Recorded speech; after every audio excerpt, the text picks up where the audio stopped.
Harga ikan di Pasar Binaya Masohi masih tinggi.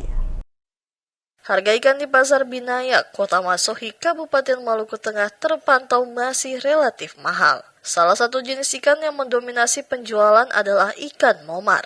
Pada Sabtu 17 Januari 2026, ikan momar dijual pedagang dengan harga Rp20.000 per 3 ekor, ukuran sedang. Harga tersebut ditetapkan berdasarkan ketersediaan stok ikan yang didistribusikan nelayan ke pedagang perantara sebelum sampai ke tangan pengecer.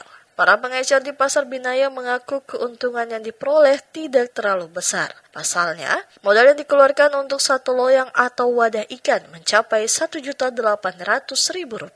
Selain ikan momar, pedagang juga menjual jenis ikan lain seperti ikan kualinya atau selar dengan harga Rp20.000 per 4 ekor. Namun jumlah tidak sebanyak ikan momar. Ada pula ikan make atau ikan sarden yang dijajakan dengan harga Rp10.000 per tumpuk. Salah satu pedagang ikan, Ibu Ija, mengatakan stok ikan momar saat ini terbilang cukup banyak. Berbeda dengan kondisi 3 hari sebelumnya di mana stok ikan terbatas dan harganya lebih mahal. Ia menjelaskan ikan yang masuk ke Pasar Binaya sebagian besar berasal dari wilayah Tanjung Aira, Kecamatan Amahai, serta dari Kecamatan Tehoro. Meski harga ikan terbilang mahal, Ibu Ija mengaku tetap bersyukur karena pembelinya masih terus berdatangan. Selain harga ikan, sejumlah harga sayur mayur di Pasar Binaya juga relatif dijual dengan harga normal, seperti kangkung, sawi, kacang panjang, bunga pepaya, terong, dan sejumlah sayur mayur lainnya, termasuk juga cili, bawang, dan tomat.